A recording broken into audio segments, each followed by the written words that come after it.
Ladies and gentlemen, welcome to Spielberg. This is a show where we talk about films, movies, TV shows, games, stories in general, and theology. Yes, even theology. I am your co-host, Nathan, and this is my other co-host and your co-host as well. Oh, you want me to talk? Yeah, well, yeah. This person. It's me, John. What's up? This is where we talk about these things. In other words, we're here to give you a spiel. Yes, welcome to Spielberg. How you doing, John? I'm doing all right. I just put two and two together. I see what you did there with the name. Da-dum. Well, that gives you the understanding who has intellectual property rights, right? I mean, that's just in case we make millions of dollars like Joe Rogan. Wait, are you going to Garfunkel me? I am. I don't even know that reference. What? But I'm down with Garfunkel. Oh, my goodness. I'm sorry. Okay, dear listeners. Forgive me. I know this is a show about... I don't know what's going on here. All right. But we can all see... No one does. We can all see I'm going to get Garfunkeled by, like, episode 40. Oh, no. There you go. Yep. Exactly. So... this week, I am coming up with a topic. Next week, John will come up with a topic, and we just literally talk. We spiel. John, you want to ask me? Ask me what the topic is. Ask me. Pray tell, what is the topic for today? Ooh, we got a little Shakespeare in there. The general topic is Prometheus and Interstellar. Their meanings beside the spaceship.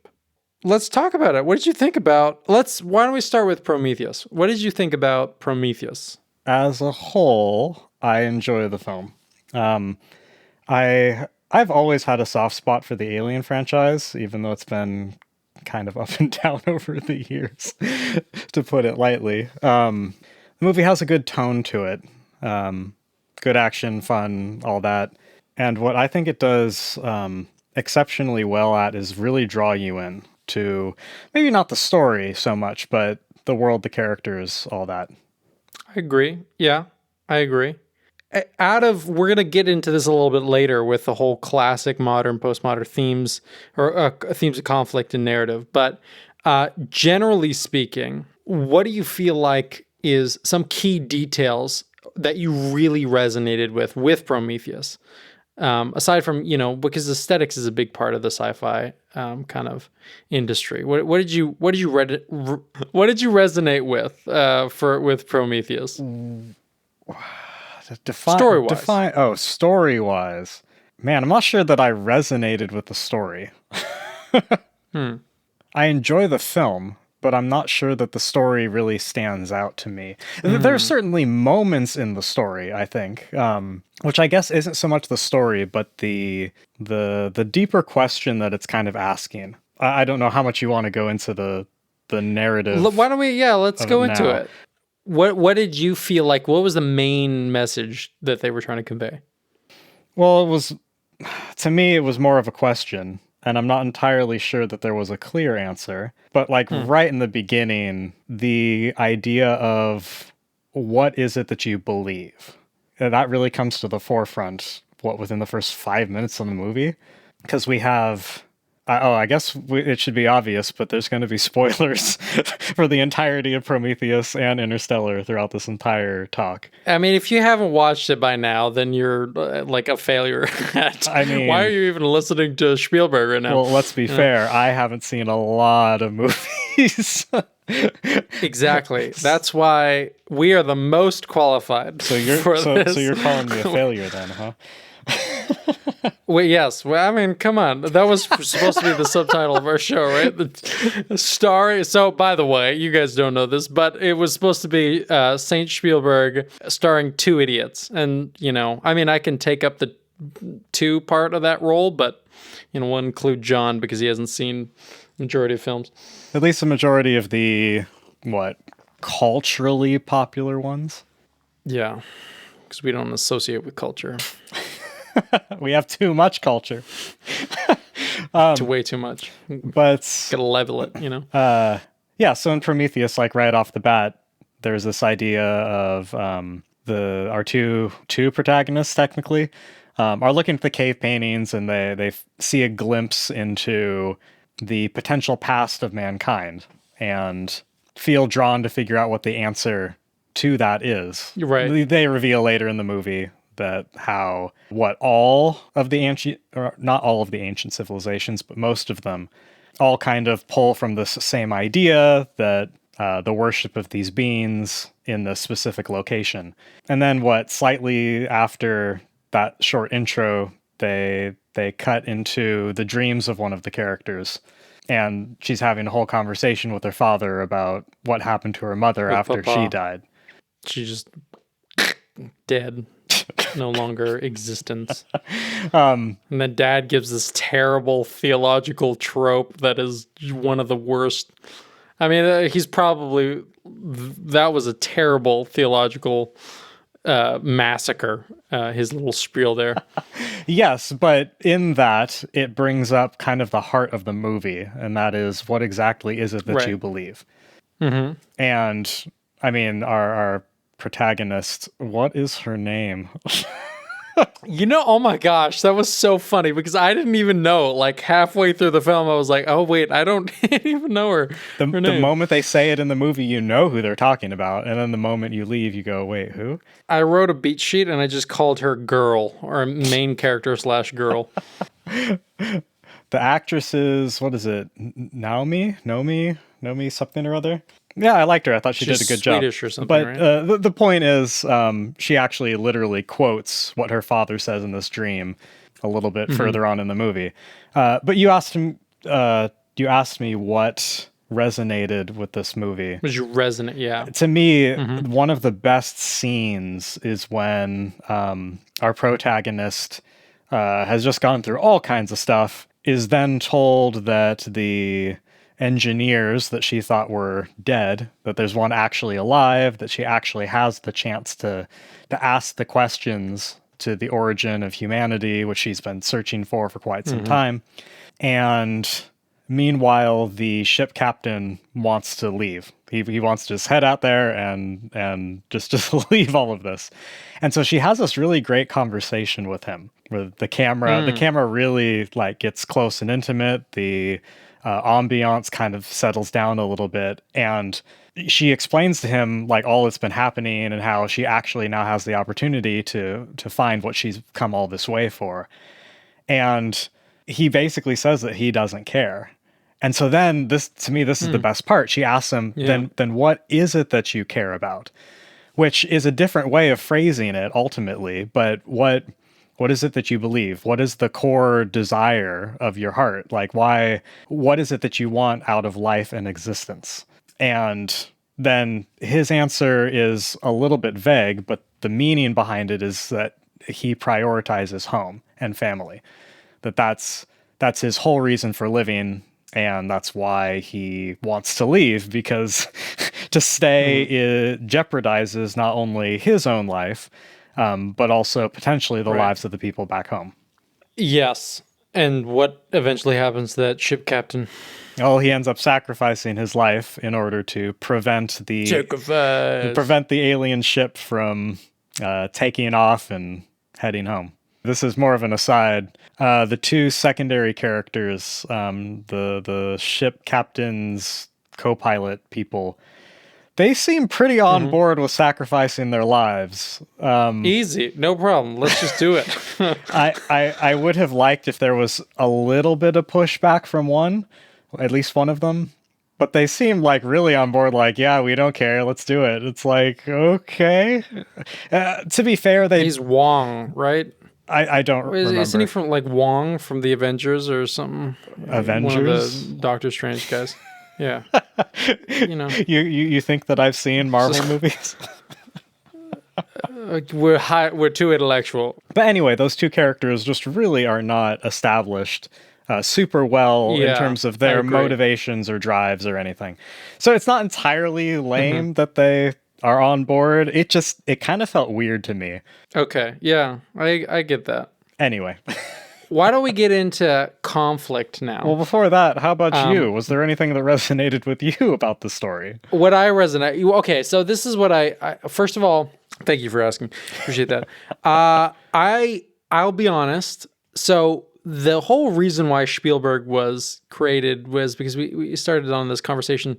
We have always historically loved talking about films, video games, all that stuff, story. And we started getting really interested in the dynamics of that and how that fits in with beliefs and all that. But I use Prometheus as an example, contrasting Interstellar. That's because I really like Interstellar. And so when I rewatched Prometheus this time, I was pleasantly surprised. I think I grew an appreciation for it.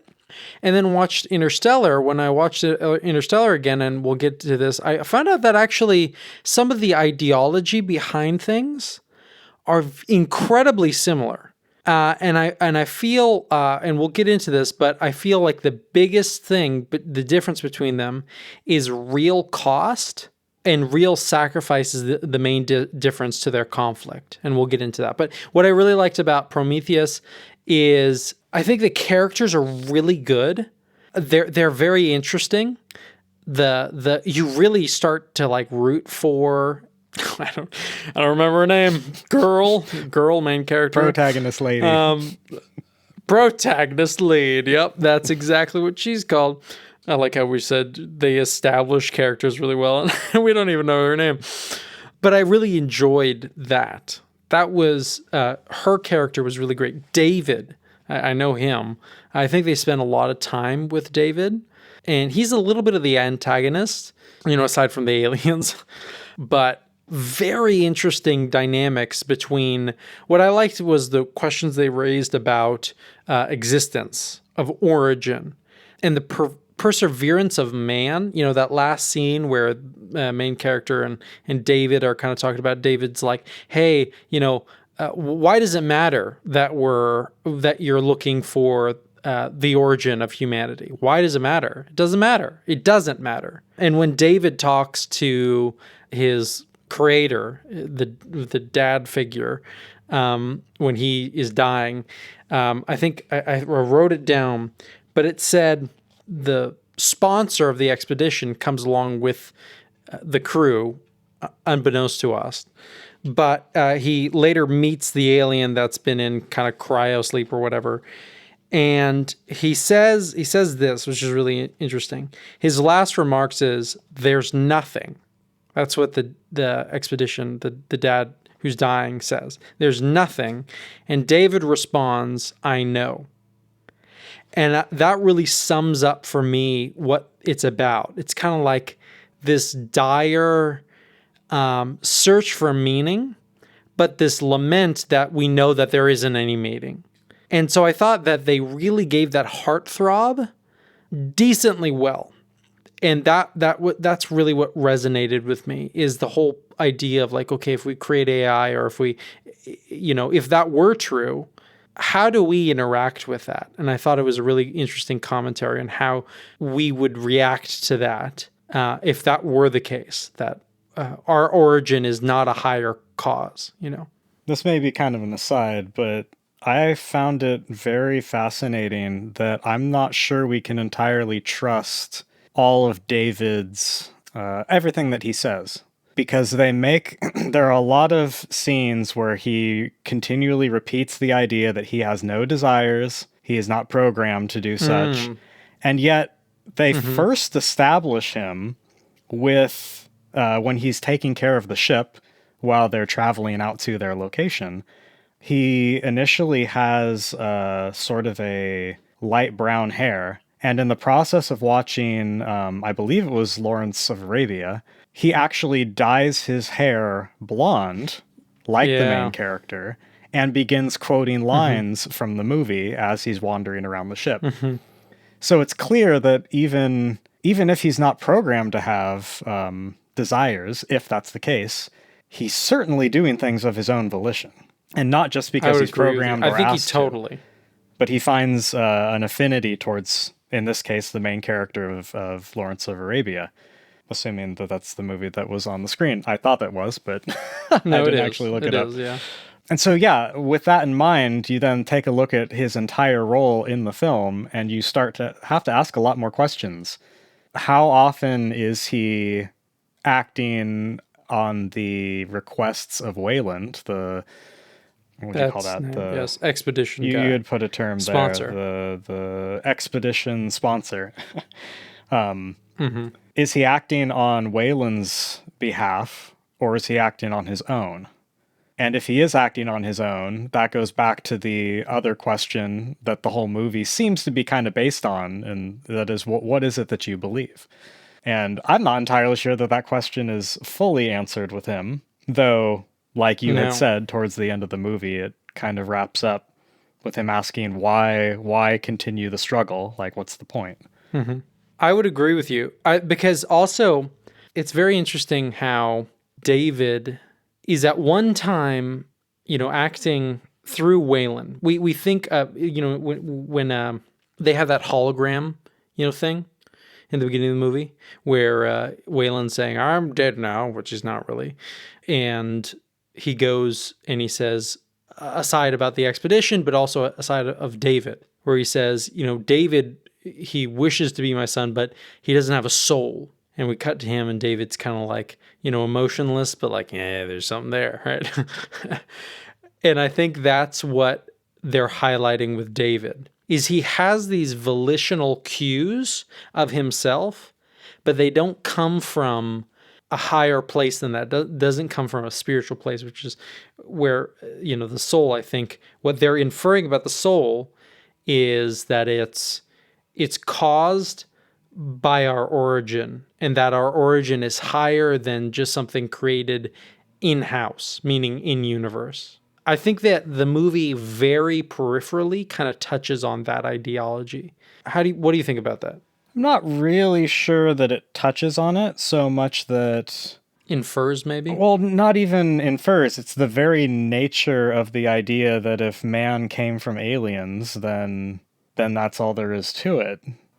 Unless the movie went out of its way to say that these aliens were themselves, somehow spiritual or were part matter, part spirit, which No, I don't think. I think they implied, that it's very earthly. yeah, very matter based. No pun Which, intended. funnily enough, to me, the same kind of question and topic came up in Interstellar as well. But I personally don't think that they hit on quite that deeper topic, though I will agree with you. There were an awful lot of scenes where characters said some things and then they cut to David and we get to see his response. And half the time the response seems fake. And half the time, he very clearly is reacting to this. For example, when our main protagonist lady, at the end of the hologram talk at the beginning, says that it's what she chooses to believe in reference to the dream, it cuts to David, and he has a look of knowing that, like, oh, she actually does believe this. Like, it's very good storytelling because they didn't have to say anything. They just had to cut to him. He made a facial expression and we move on. And for those who are actually paying attention, you'll pick that up. It was very good. So my only critique, I guess, of Prometheus is again the cost. Oh, yeah, you had mentioned that briefly. What do you mean by that? So, okay, in order for me to really engage with threat, right, or conflict, which we'll talk about after Interstellar, in order for me to really be convinced that there's that the conflict is real and it has gravity to it, no pun intended, for Interstellar. Interstellar. The singularities. It has to, like, you know what I mean. It has to really cost the characters something, and it has to be convincing in how it conveys it. So I think the conflict, like you said, with the ship captain, that you can kind of say, okay, yeah, that's conflict, right? With David, what is the conflict with him? Well, maybe, obviously his personal demons, his personal program demons, With the girl, it's battling with belief, maybe losing her boyfriend, but we're not really attached to the boyfriend, really. So it doesn't cost us with that, right? It's more just like, it's a bummer. She gets impregnated, like that's just weird. I mean, the phallic designer for the original Aliens were probably like, yeah, let's do that or something. I mean, you can't have an alien movie without someone getting something inside of them. It's just it's kind of becoming an incredible cliche at this point, And that's fair. Well, I mean, but so yeah, finish your thought. Well, I'll just end with that I don't think that the conflict for Prometheus, although it explores really interesting concepts, I don't think it's efficiently and effectively conveys a conflict that costs something to the audience, and the especially the character doesn't convey that. Yeah, I can kind of see that. I do think that, because I remember you and I had talked a little bit about this earlier. I do think that in the end, there is a cost, and that has been very clearly seen by a protagonist lady. However, I don't think that any of the characters are aware that there's going to be a conflict, or that or that there even potentially could be a cost when they sign up. Because as they're introducing all the characters headed out to this place, there's not really a sense of danger, more just a sense of mystery and awe and excitement as to Wonder. as to what they could find. But there's never any indication of like if they do encounter any danger, that they could probably escape it fairly quickly. But in the end, there's, oh man, I want to talk about some.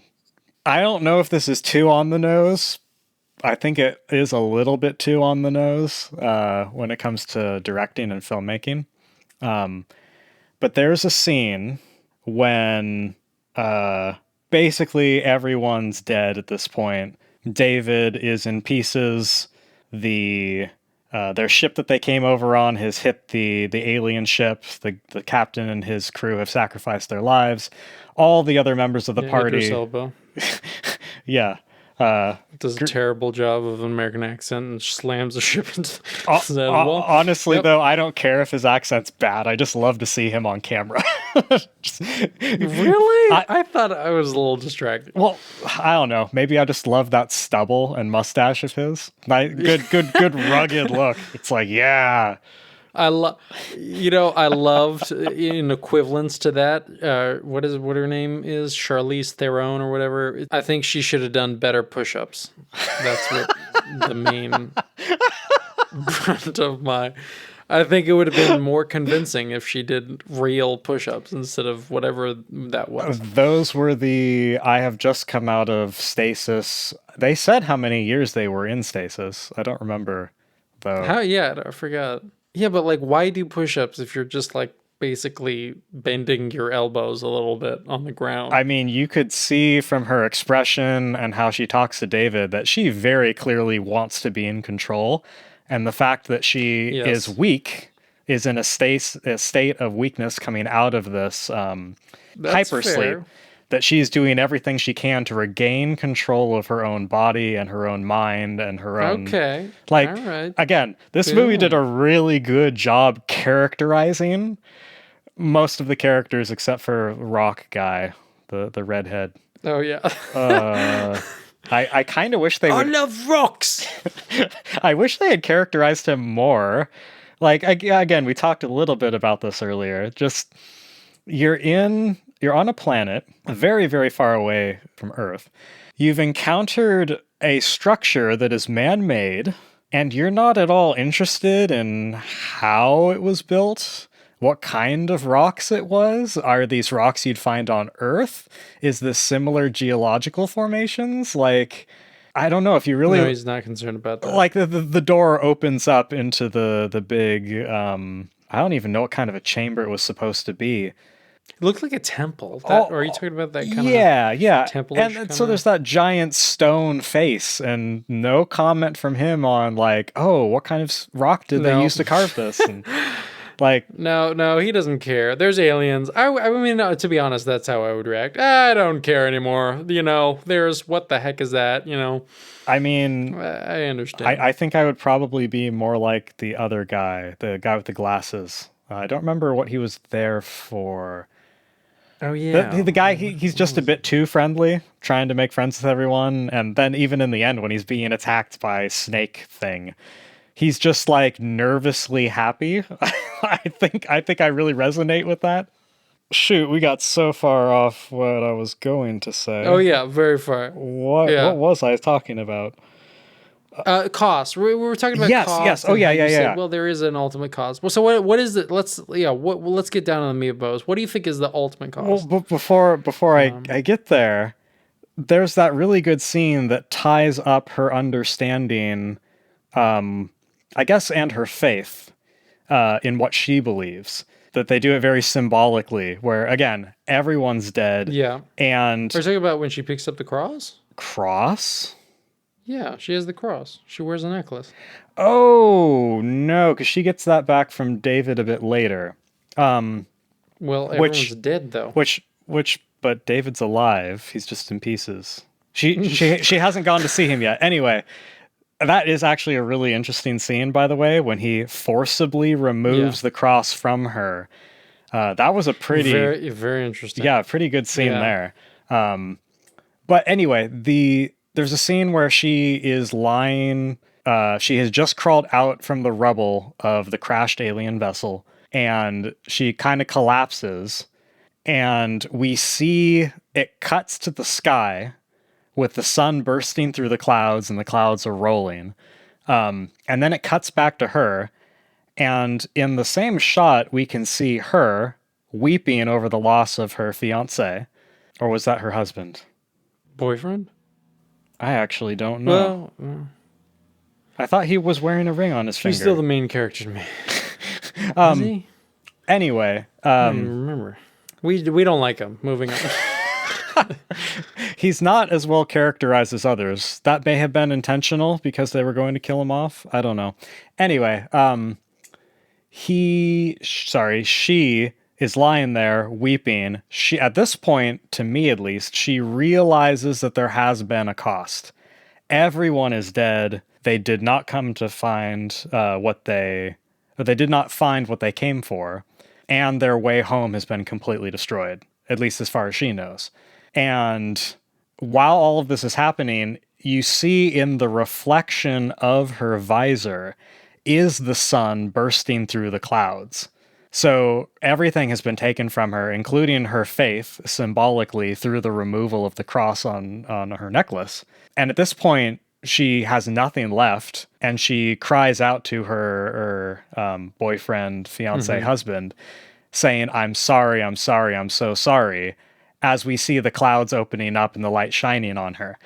And right then, at her lowest moment, is when there is some hope over her intercom, where David radios in and sees that she's still alive, and the movie quickly rushes to a conclusion, showing some hope of a future at that point. Well, and the hope is that maybe, she wants to find out why. What was the cause? What was the reason?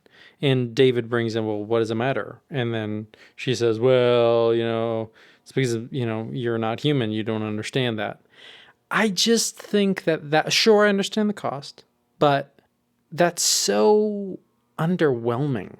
That whole line, I choose to believe, it portrays faith in believing something, even if it's not, a religion or a god. I think it characterizes faith in such a pathetic light to just say, I choose to believe in something. And in her case, it's I choose to believe that there's meaning. I think that's a hollow for the story as well. And ultimately she says, no, but I am going to pursue that. So there's kind of like a double standard here where no, I'll choose to believe that there is some worth there, but I do want to investigate it, and I don't think that those necessarily match and line up, and so it's not as fulfilling as I feel like the conclusion could have been. I think I partially agree with you. I would say the idea of choosing to believe and the way it is presented in this movie are two different things. After all, that's the whole gist of what Joshua says, to the people of Israel: choose today whom you will serve. But That's based on something, though. well, exactly. But the point is, in this case, there's a whole bunch of different opinions, and the characters, each of them pick their own. And the question, I guess, is it worth it? And that's where the movie kind of lets down a bit. I think that the movie only lets down, or that the ending is a letdown, is because we know that there's no inherent value in what she's saying. Because Oh, sure, yeah, well, but that's storytelling, because the movie is telling us that there's nothing worth anything. well, but again, at the end, just before David radios in, that's kind of the conclusion that the movie's come to. There isn't anything. They looked, they didn't find anything. Everyone died. There's no purpose. There's no porpoise. There were no seals in this movie, except the Surprising, I was expecting that. except the seals on the doors that opened. Anyway, Amen. wordplay. Yes. So the movie kind of has that conclusion until David says, "Hey, we can keep looking," and then the question kind of, what's the word? Resuscitates. Comes back to life a little bit. It doesn't mean that there is meaning behind it, but that there could be. And that's kind of where the movie leaves you hanging. Is the whole point of this movie was to look and to see if these engineers can provide the meaning to life, the purpose as to humanity's existence. And they don't get the answer. And then the movie's supposed to end, but oh wait, it's not over yet. The answer may still be out there. Again, I think that you and I both agree that the answer to that question is not where you're looking. And so there is something of a letdown in the movie. But I do think, to the movie's credit, it tries to end on a lighter note than the conclusion that it comes to. Yeah. No, I would agree. I would agree with that. So to conclude Prometheus, at least this part, the let's try to sum up what you think the gist, the main idea of the movie. Like, what is the core of the story? Is it, we can just sum it up real quick. Like, for example, I would think Prometheus is about seeking the origin of life, seeking the origin of life to find purpose, and the main character and David go about doing that. And eventually and inevitably they find out that we're left on a cliffhanger. That's how I would probably characterize it. You probably can say it a little bit more eloquently, succinctly. Well, yeah, I was trying to put it into words, but you helped with that. It's the pursuit of meaning. I think if we can sum it up into one thing, one short little sentence, it's the pursuit of meaning. Why do I exist, and what is my purpose? And that seems to be what all of the characters are in some way are trying to pursue. I mean, you have the Charlize Theron's character, the daughter of Wayland, she's really clearly, she wants to be in charge of his company, and he has no desire for her to do that, and she doesn't have an identity outside of that. That's her entire pursuit. Wayland wants to keep living.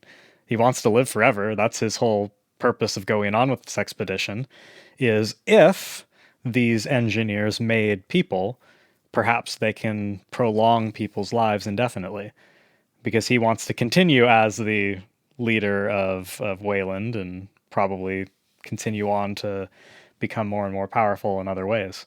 The ship captain, I think, is the only one he and his crew are the only ones who die well in the movie, because they're, again, like I had mentioned, at least the captain's whole outlook on life is his purpose was home and family. And so to die for home and family was to achieve your purpose. And so he and his crew were the only ones who seemed to die with dignity and with honor. And whereas the rest of them either die out of their control or die as a result of them not getting what they wanted. I mean, even the protagonist, boyfriend, husband, fiance, we really need to pay better attention to movies.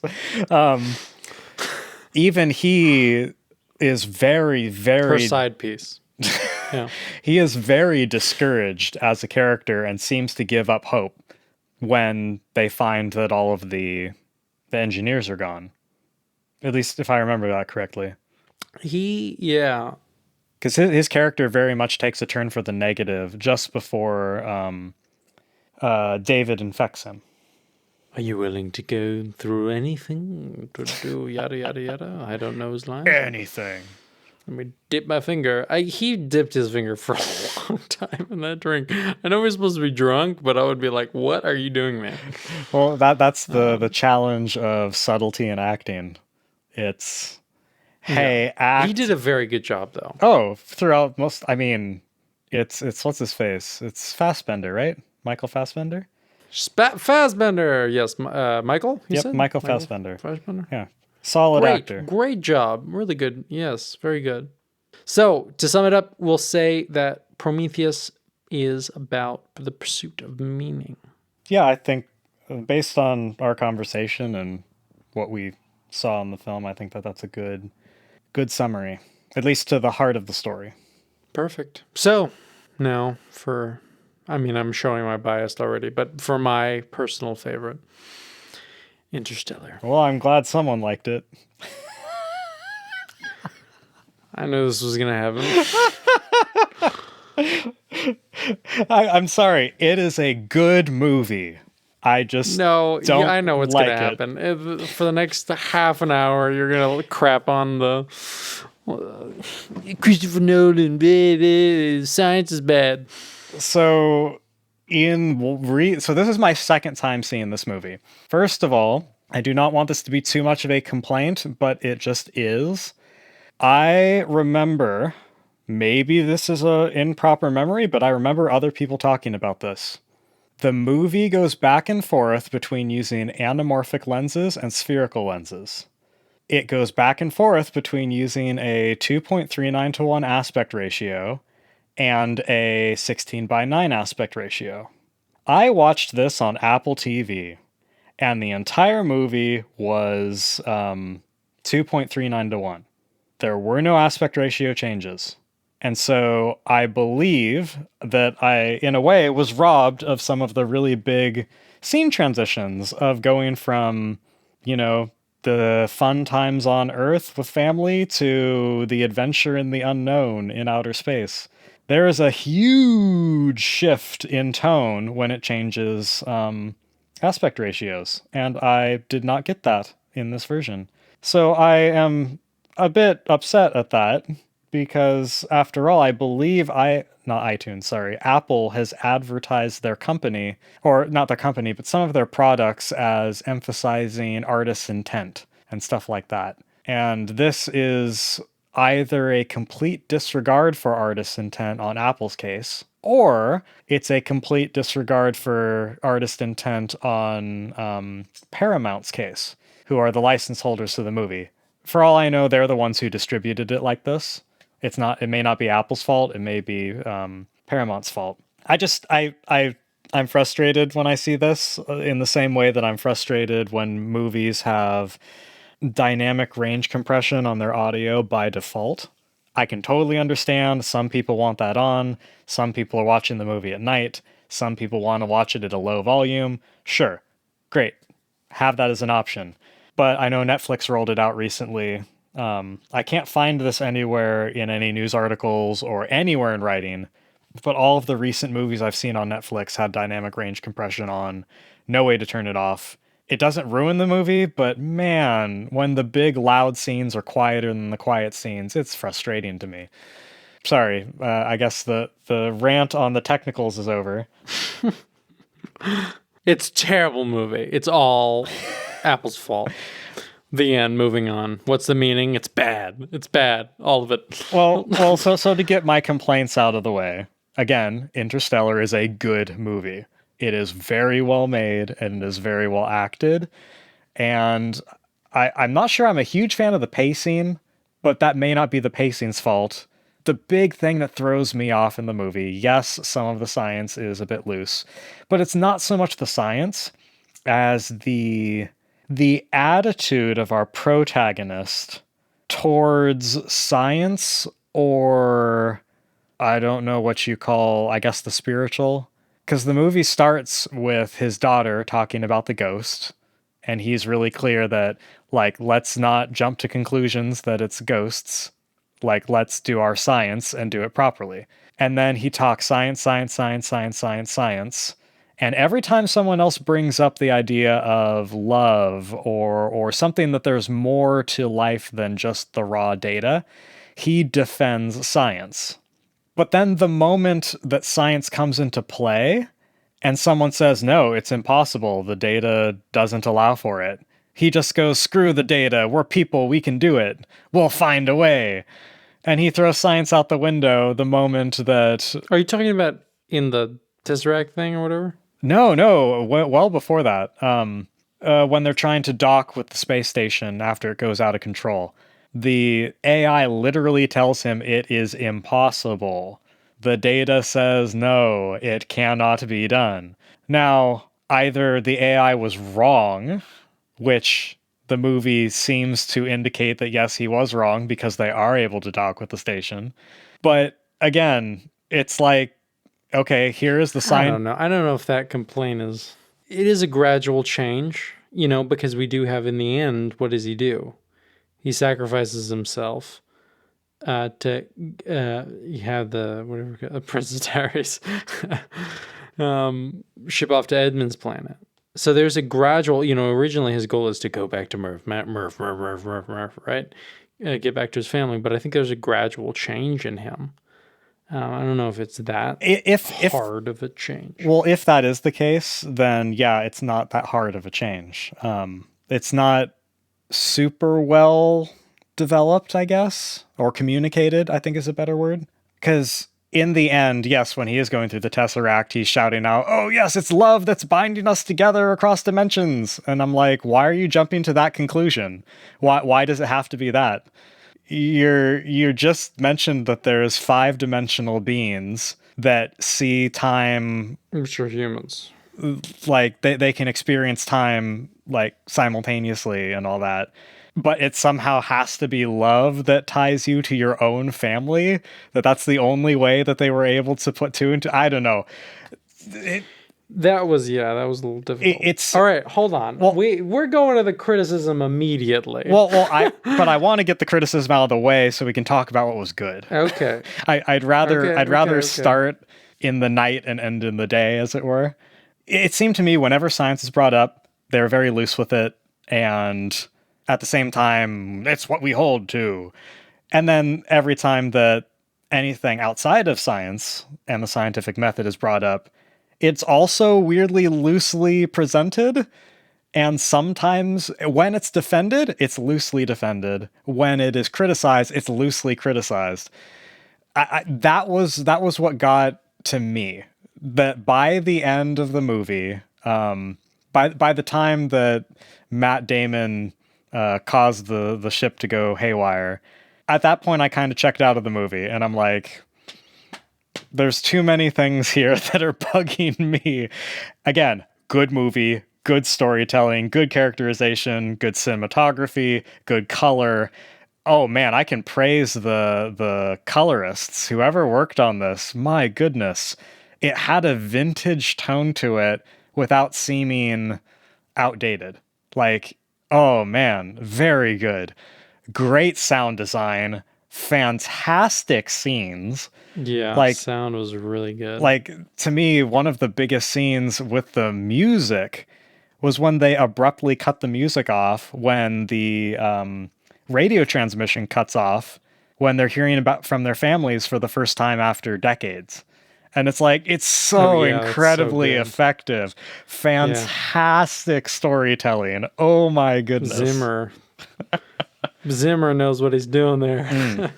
Okay, so those were my... I would agree with you. Really, that's the heart of my complaint, is for a movie that sort of is established upon both the scientific and the, what would you call it, super scientific, or that which surpasses science. The super... it was really natural. Shaky on those grounds. But those are my biggest complaints. I'll agree with you. Yes. This is where it comes to suspending disbelief, right? I would agree with you that the natural being science and the supernatural being love, and there is a really big gap between belief and disbelief, where the audience has to, because I'm an idiot, so it's really easy for me to suspend my disbelief.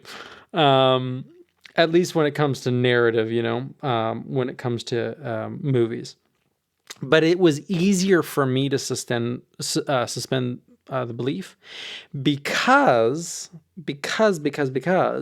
of the narrative, because of the plot, which grabs me immensely. I think the plot, although the ideology is very similar, when you think about it, I think Prometheus largely... When rewatching it, I thought this was fascinating.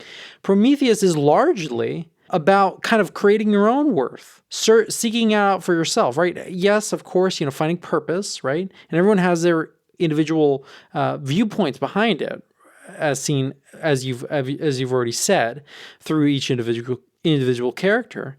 But ultimately, it comes down to I choose to believe. Yeah, that. I choose to believe, right? And in this self driven exercise where you are your own savior, you are your own definer. And I think the ideology in Interstellar is the same, which obviously it's hollow. Like Matthew, I love how kids are, don't you understand, TARS? We are the 5-dimensional beings. We brought us here. I did it. I'm the 5-dimensional beast. Right? And then he's crying, Murph! Right? Whatever. Okay. Whatever. That part, I'm like, both of them is, okay. All right. Okay. Moving on. But this is where it comes to conflict. What made me and caused me to suspend my disbelief was that's not the main part of the story. I think Prometheus, that's the main part of the story. The main story is a relationship of sacrifice between the father and the daughter. That's the main story. Right, absolutely. It's a fatherly relationship. That's the main story. And I think profound in how they navigate that. Yeah, I don't know if I'm getting ahead of myself here, but you had asked, or you had mentioned about the cost. What I love, and in my opinion, it's the best moment in the entire film. I already mentioned it a little bit. Is they've already gone through the wormhole, they've already checked out the first planet, one of their crew members has already died. They get back, they learned that sucks for him, man.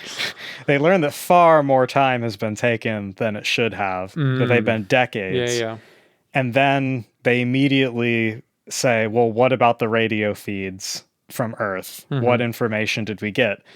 And we get to see Cooper, our main character, sit down and realize for the first time, actually realize what this expedition is costing him. And it is costing him getting to see the lives of his children as they grow up, as they get married, as they have children of their own.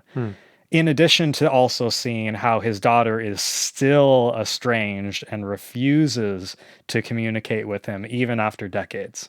Right. So good. Best scene of the movie. Absolutely nothing else in the film comes close to this, even the conclusion. The way it wasn't Matt Damon. Matt Damon wasn't the best. You were tested as I was. Exactly. Oh man, that scene. We're talking sound design, the cinematography, just the very gradual, slow zoom in on our Yeah. protagonist as he just starts openly weeping, seeing what he has lost, while at the same time being joyful in what he is seeing. But the realization that he isn't there. And it's like, that's some good storytelling. That's good stuff, man.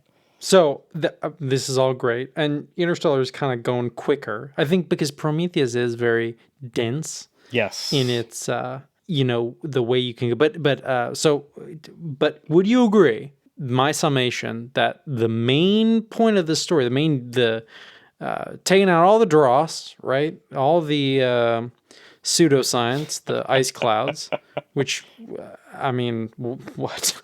Hey, man. Hey, Anyway, they established that the gravity on that planet was only 80% that of Earth's.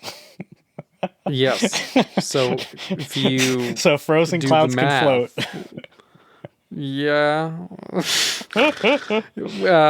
there's literally no, you can't like refute that, bro. But okay, taking all that into consideration, at its root, it's a father-daughter story, and it's about sacrifice. By the way, oh my gosh, beautiful. When he gets, I really like how they did the whole time thing, where there is a great cost, but there's a reconciliation between the daughter. She and that actress, she's kind of known for that bitterness. I've seen a couple of her films, and it's just she's angry all the time, you know and she does that really well. But then that we have that final, scene of where he's like, yeah, I am your quote unquote ghost. And it's this reconciliation and all this, everything is sacrifice. So anyway, the whole idea is father-daughter sacrificial story. Can we agree that's the main gist of the idea? I would say so, yeah. The story? The movie goes out of its way to show parallels between his daughter and himself. Tons of them, to the point where it almost becomes and then she's driving on the road, and she realizes something and pulls off the road and drives through the cornfield, and we're just like, really, we have to do that too? It's like everything that he's done, bro. she has Casey to do. Affleck's Field on Fire. But I do think it's great that they really establish just how much she actually loves her father, even though she hates him, because he robbed her of the ability to grow up with him, which goes back to the idea of cost. So now we're going to now that we've established both. So first, Prometheus is about choosing to believe, right? Or purpose, finding meaning, finding purpose. And then Interstellar is about father-daughter relationship and the sacrifice behind that. Now we get into, and you got this, I think I sent this to you. We're going to look at it. So if you go online, you can find this little diagram. It's a little cartoon that is about conflict within literature. And it's 3 little categories: classic, modern, and postmodern. I love it. I actually, in a script writing class, I found this. But take a look, John. Why don't we read out the little, sections? Okay, classical. So this is the subsections within classical that you can, again, this is just a general idea.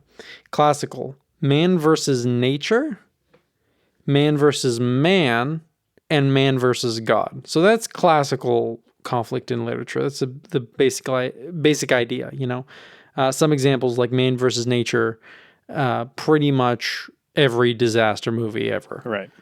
Moonfall being the top example of that, where the alien designed moon crashes on planet Earth. One of the greatest movies ever made, by the way, people. You should really watch it. We're going to have to talk about that movie in the future. Oh, we're 1,000%. I think the plan is to watch it 5 times and then try to make an abstract narrative out of it. I could barely sit through Sharknado more than 3 times. Gosh. How dare you compare Moonfall to Sharknado? Well, I haven't seen Moonfall, so I have no idea what I'm talking about. You're missing out, bro. Exactly. Acting is superb. They use anamorphic on everything, even like they strap it to people. It does, just. Okay, modern. Man versus society is a subsection of modern conflict literature. Man versus society, man versus self, man versus no God. Okay, now we're getting into stuff, right? Man versus society. So that's like, what's that one with that Les Mis actor? Oh, I forgot. Whatever, it doesn't matter. But like, hey, I would really like to spread Vaseline all over my body and walk through my city streets naked. And society doesn't want that. But I'm going to make a 2-hour film about that. What are you Postmodern. talking about? I'm giving examples. It's helpful, John. That's not helpful at all. What are you talking Everyone goes through that dilemma, John. I don't know what you're talking about. Postmodern, man versus technology, man versus reality, man versus author. So, Stranger Than Fiction, a pretty good movie, actually. It's probably it's not bad. That's kind of man versus author. Man versus technology, The Matrix, where Neo is John Wick if he, the computers took his dog. Yeah, so that's the basic idea. So where would you categorize? Remember, you can have one movie have a couple of these themes, but it's the most dominant theme. What is the dominant conflict that you see in Prometheus and that you see in Interstellar? So maybe I'm just old and not understanding entirely, but isn't man versus technology? That's a great start. Isn't man versus technology just man versus man by another name? Well, okay, but now you're getting into like abstract philosophy. Well, what came first, the chicken or the egg? I mean, well, not really. Just like man versus society. If the society is all of one mind, then isn't it man versus man? There are a lot of the people, yes, but it's still will versus will.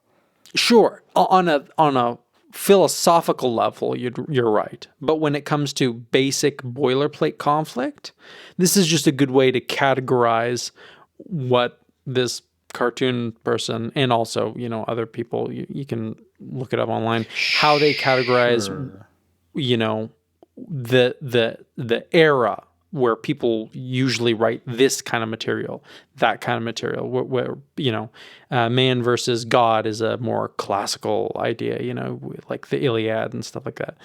It's just kind of general structure, general era differentiation. And so your question was what again? Because I need reminders. What's the main? It wasn't really quite. It was just miles of words being spouted off in my miles. face. miles and miles of words. Do you have it in front of you? Yes. Are you staring at it? Yes. Okay. It is in front of my eyeballs. In fact, it is touching one and it hurts. How far? Really? Wow, that's impressive. Really comprehending a lot. Do not put your eyes on your phone screen. It's bad for you. We're not informational. What are you talking about? You can do whatever you want. I'm kidding. Please don't do that. People do not live as you want to, live as you ought to. And that involves not putting your eyes into your phone. You just read Proverbs, okay? They don't talk about sticking things in your eyes, but it's about being wise, people. Okay, stop doing Actually, crazy things. There is some mention of things going into eyes in Proverbs. Yeah, but not screens. No, it's smoke, but whatever. Imagine if Solomon had read it. I don't know how the world would change, but I feel like it would drastically. He would become Reddit's top mod. Oh, this is great. All right. So anyway, what is the most dominant, like if you could pick one, what is the most dominant in Prometheus and what's the most dominant in Interstellar? And remember, you can have a couple in the story, but what's the most dominant? I haven't made my mind up about this. This is what I've been actually, because it was like, oh no, I think I know, but now that I think more about it, it's hard. For Prometheus, I think it's probably man versus man, because like we had mentioned, the gist and the heart of the movie is what is it that you believe, and because each character has their own approach, that is what pits a lot of the characters against each other. That is why there is conflict. Well, hold on. Clarification, though. I think we're talking about choosing remember, it's what you believe, what the pursuit of meaning, right? That's in each individual person has a different reality. It doesn't give you the answer, right? I could see maybe man versus nature on the classical spectrum, just because There's a storm. aliens. That's the. Um, I wouldn't put the aliens into nature though, because the aliens are barely what even would they be? present in the movie. Yes, no. I'm saying like that would be a tertiary thing. Yes, yes. I would say more probably man versus reality, just because it's, well, yeah, no, this is No. difficult. It's See, challenging. I would put it man versus man because the core conflicts in the movie are all the results of other characters. That's how I would put it. At least that's what I'm thinking by the look of things. Okay. Why don't we keep it there? What do you think Interstellar is? What's the conflict in Interstellar? I think it can be. I think the main idea, but also the tertiary thing is, the Earth is dying, so nature, man versus Right. nature. Well, Um, I think nature might be it because the whole movie is wrestling. You are trying to save mankind, but what you're struggling against is distance, time, literal nature of the planets that they're on. And only yes. occasionally is there, man versus man with some of the conflict that happens. But I think a majority of the movie, whenever they brave into the unknown, they meet some pushback. And that pushback gets in the way of their goals. Fascinating. Okay, this is actually really interesting because I was not expecting Prometheus. This will be my next point, which might be interesting to go into, but I was not expecting Prometheus to fit into a classical conflict. I thought it was going to be mostly postmodern, but that's because I think I've been viewing this differently. Now, instead of conflict, let's talk ideology. And this is where I think the tides kind of turn, because both of them fundamentally talk about existence, right? But I would argue that the overarching principle of the family relationship between the father and the daughter and sacrifice is more classical than Prometheus, because I think Prometheus would be more along the lines of man versus God, or sorry, no God, and struggling with that subtext. Is there meaning? And that's where I think. That's why I think, in a sense, Interstellar, although I do appreciate how true that statement, man versus man, that Prometheus is really about the inner workings between those relationships and faith when it comes to belief and stuff like that. But I think Interstellar is more Christian in nature, I should say, because of the power of the relationship between the father and daughter and the sacrifice. That is held as the highest source of meaning, which is, love and stuff like that. So I think Prometheus is, in ideology, that conflict of ideology is man versus no God. But Interstellar would surround more with, I wouldn't say man versus man, but man maybe with man. What do you think about that? I think we're trying to apply the conflicts of a story with the ideologies. Yes, I'm using Which is language really loosely. which is a very big challenge indeed. I do think, to your point, that the heart of the meaning of each of the stories, it does reflect what you were saying. That Interstellar is definitely more modern.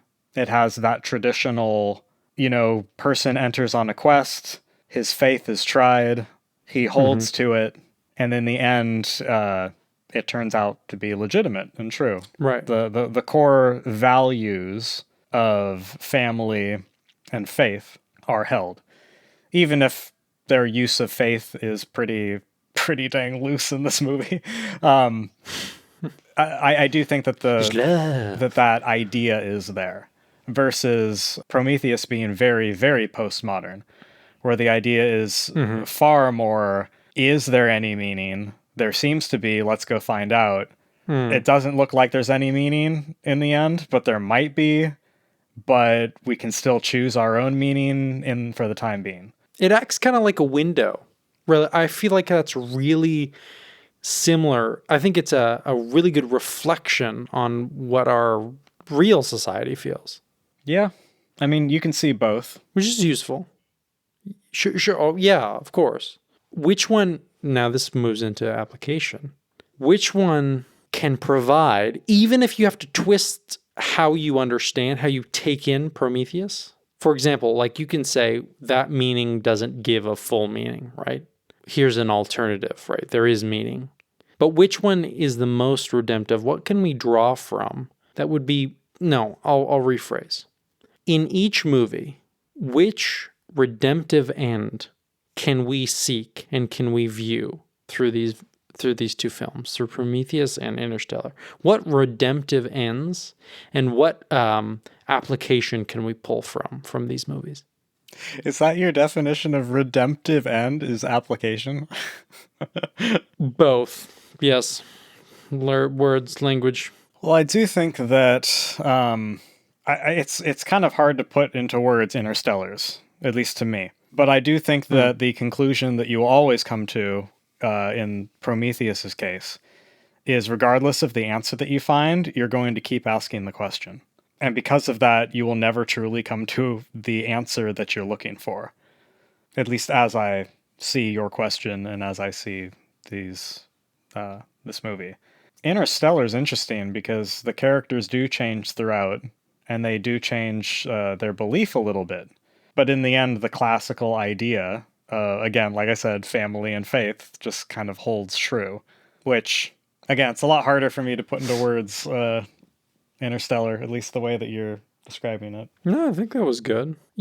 Family as it's a little bit, it can be dynamic in how the characters experience it, but the ultimate core of the movie says, okay, family is the most important thing. Love is the most important thing. Connection is the most important thing. I find it interesting how you said what you said about Prometheus, that it almost acts like are you saying it almost acts like a negative print for us to view the world? Like they say that, well, when you seek meaning in that way, you always come up empty. So we should seek it a different way? Or are you saying that that's just a natural part of the human experience? That being the application that we can draw from Prometheus. Well, I'm not sure we can pull an application so much from this movie. I'm more stating that what Prometheus wants you to take away is the idea that meaning is out there, you can go looking for it. When you find it, it will only lead to more questions. And so ultimately, the search for meaning won't ever be finished. You will never find what you're looking for. So John, how I'm a poor boy. I'm looking at this movie. What can I do? What can I do about that? If that's what the movie is telling me, what's a right way to understand this world then, as a poor boy? That was a really weird question. Yes, it is. I'm, a little bit of quoting Queen there. My mom didn't kill someone in front of me, but... And you're not really from a poor family either. No, I'm not. I'm not destitute, thankfully. But so, watching that can be just demoralizing, right? And why as a Christian should I watch Prometheus then? If I believe in God, or if I believe there's a higher meaning, or if I'm an atheist, I'll say, this is just confirming what I believe, right? So why should we watch it? How can we reframe that, or at least view this in a biblical context? What inferences, what things can we derive from Prometheus? Well, first of all, I see two questions there. One is that you didn't ask, but like 30 questions. I'm going to say, should you watch Prometheus?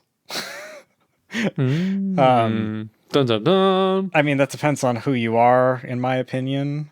I personally think you can always pull something out of a movie because at the end of the day, a movie is a story.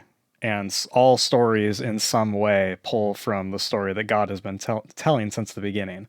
Amen. And I think that in Prometheus's case, the things that I take away as encouraging is that idea of hope at the very end.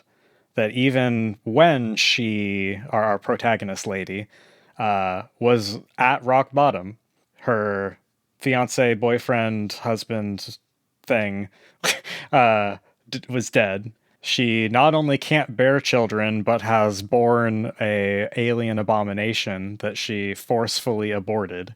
She is likely going to die on this rock in the middle of nowhere. There is no one else around. There is no way home. All hope is lost.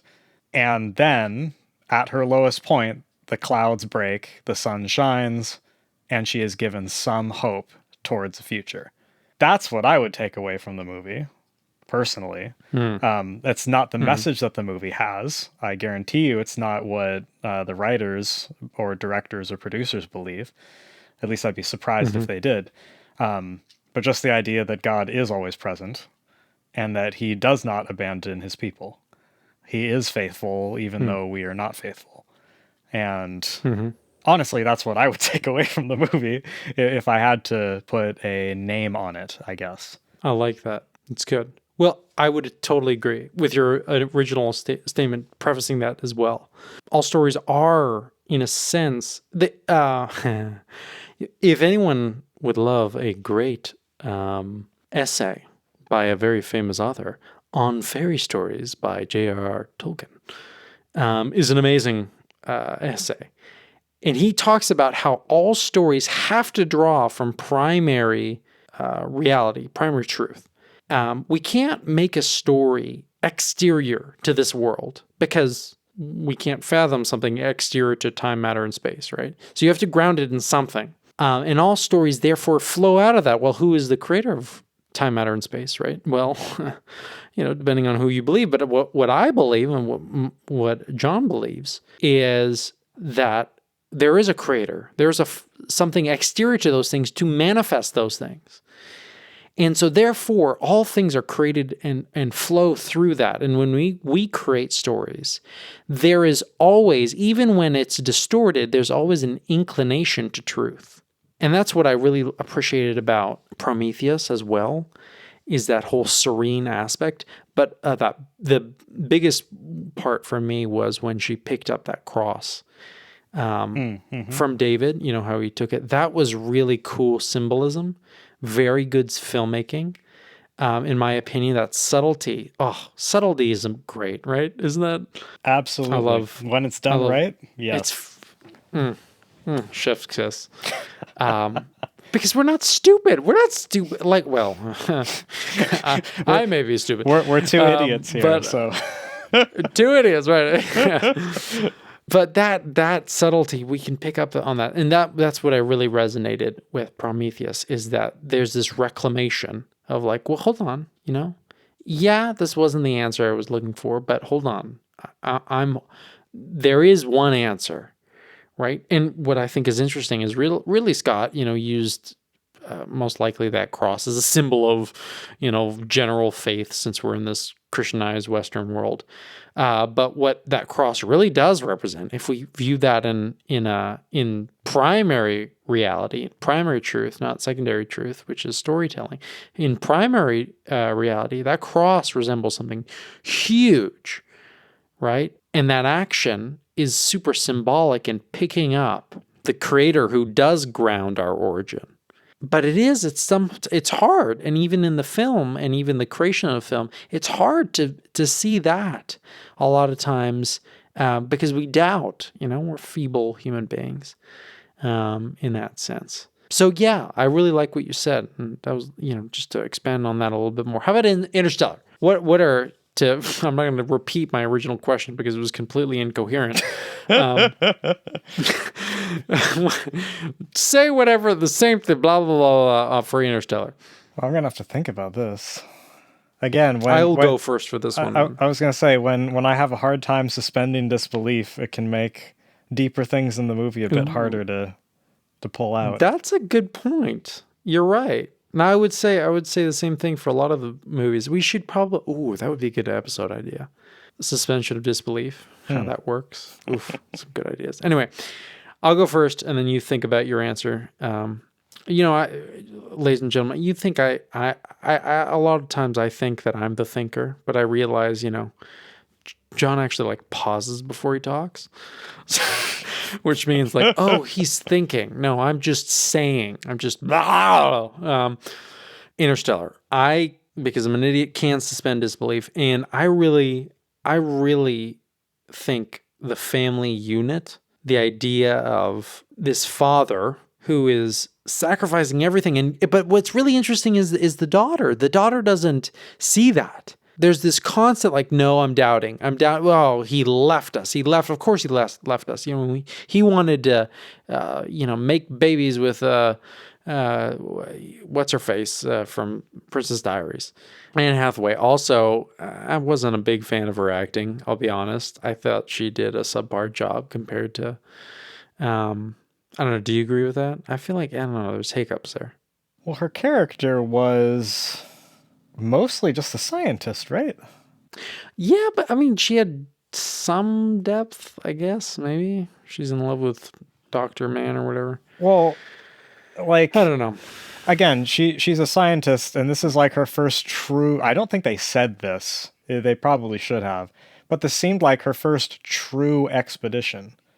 This was the first time she was actually going out, not just in space, but to other planets.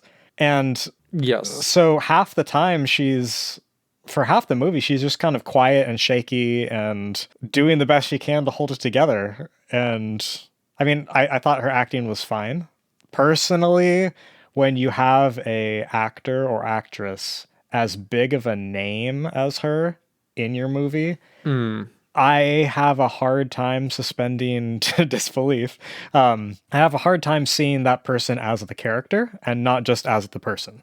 Okay. That's probably more of a me thing. Right. It's like if Leonardo DiCaprio's in anything, it's just Leonardo DiCaprio.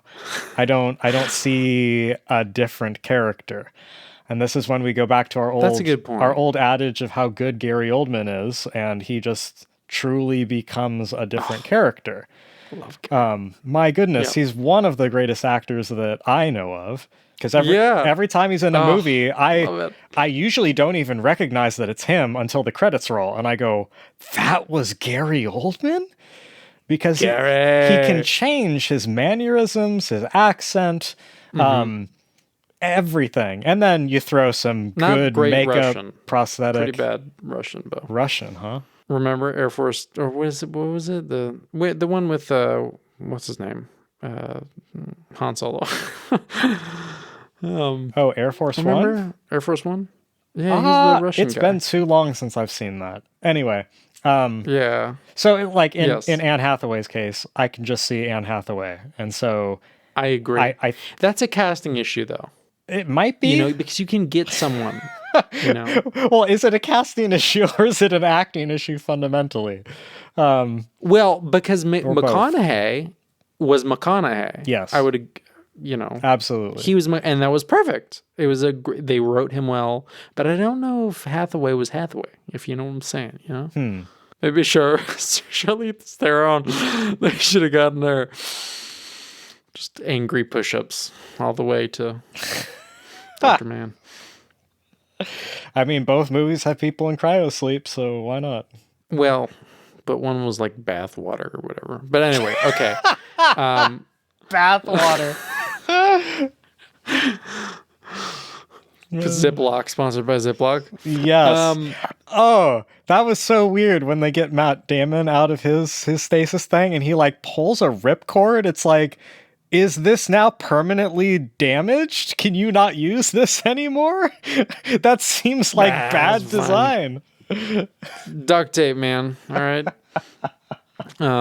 So anyway, I think that the story fundamentally was a sacrifice and a father and daughter relationship, but then the whole inner working with that. So, and to draw from how we see the world is, we can have terrible relationships on Earth, awful relationships on Earth. And then there's these few hints and stories of real life, relationships that are good, and we love that, right? We really like those kind of movies and stories, right? And this is a fictional story, but it shows that same quality that we're looking for. And ultimately, all those relationships we have on Earth can and will fail. And you're like, what? What do you mean they will fail? Like, it's not like I'm going to throw a knife at my father or something like that. That's not going to, and he's probably not going to go to Mars. Let's be honest. Most of our fathers aren't like pilots, right? Or Matt Damon. But what will happen? Well, Matt Damon is definitely a pilot. He's another breed. I think the only movie I like about him is his first Good Will Hunting. That is a good movie. Oh, yeah, it's a really good movie. Where was it? Oh, yes. Because eventually one of us will die, or both of us will die at some point, ending the relationship, right? And what's amazing is that, in the gospel, we see this relationship of God, an ultimate good coming down to man, which is a broken relationship, right? And we can see that mirrored with, what's her face? Murph.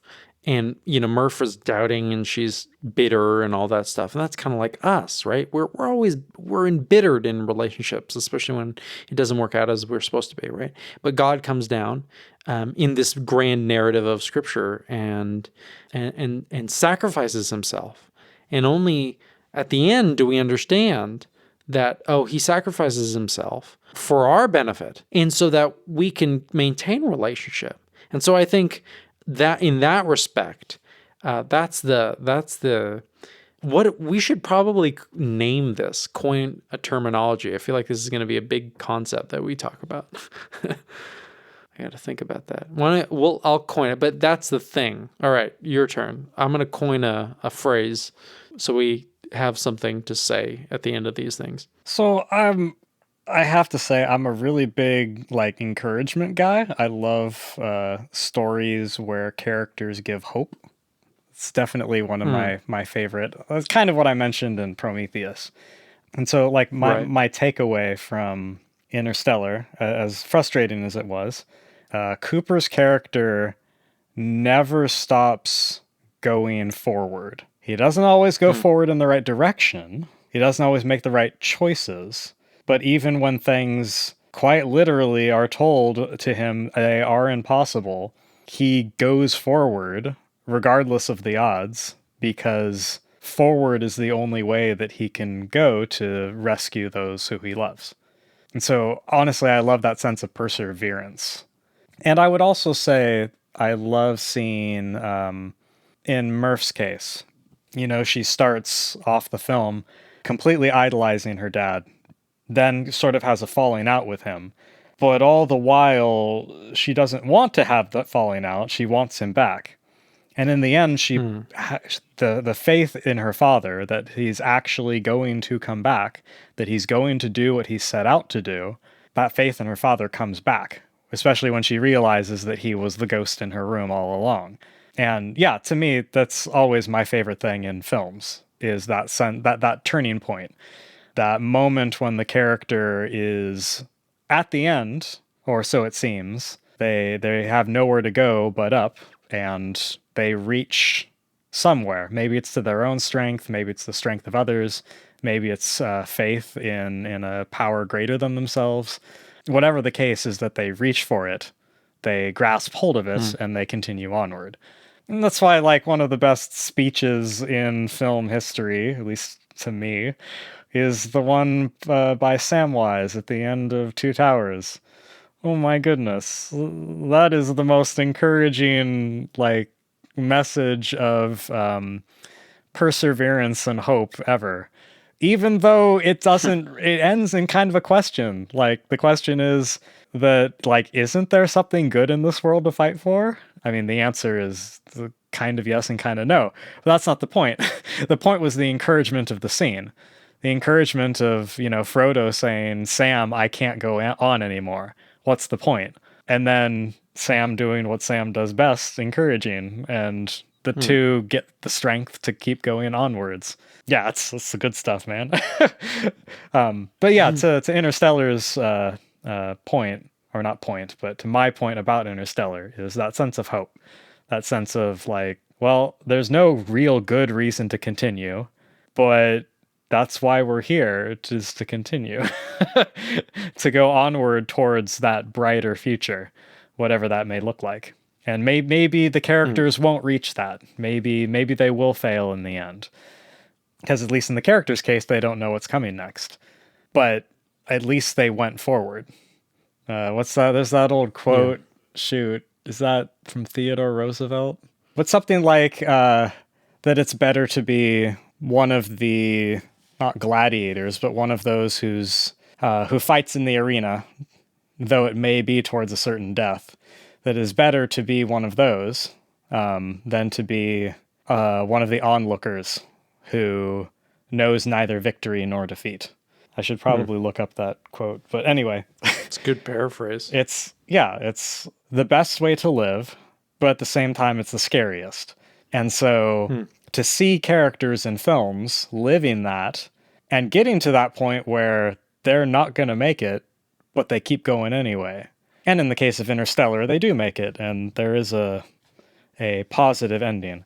But just to see that sense of hope when things seem hopeless, that's the good stuff.